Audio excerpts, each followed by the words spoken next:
If we are looking at 2 or 3 trends in amateur sport today, not just soccer, that you think that our community should take notice of, and other sports or otherwise, that are sort of really driving the cutting edge when it comes to amateur sport?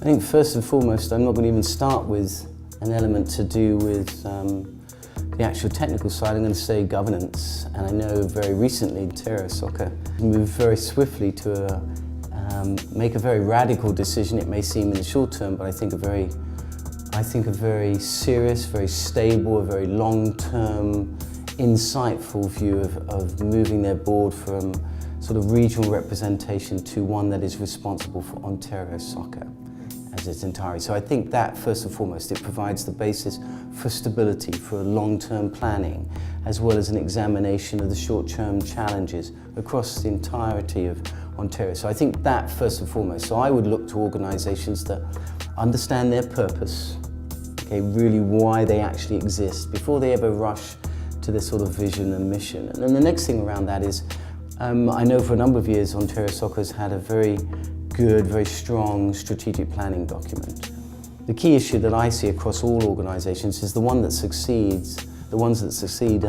they really live their strategy. They don't just have a strategy. You know, they understand what their key performance areas are, who's responsible, and they enact them and hold everyone accountable. Everyone's accountable all of the time, pretty clear.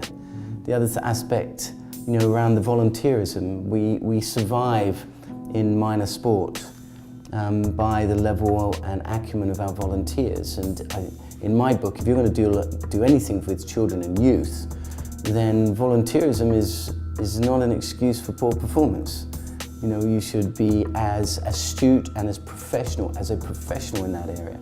And if you're not prepared to get educated or informed about the groups you're dealing with across, as I said, both their life as well as the actual technical bits you're trying to deal with, then you shouldn't even be involved with them. So I see organisations that start to do that. And then finally, this aspect of this mission, which is meant to capture everyone, and you know, rather than just simply, you know, saying your mission and having it written up on a wall or a document and occasionally at a meeting a bit of a rah-rah. I mean, you really want to have the passion to show the world you're on a mission, and there is nothing stopping Ontario with its resources, the number of participations, the skill sets, where you can't show the world that you're a very serious development and competitive soccer organisation. So for me, it's living these things rather than just simply sort of existing.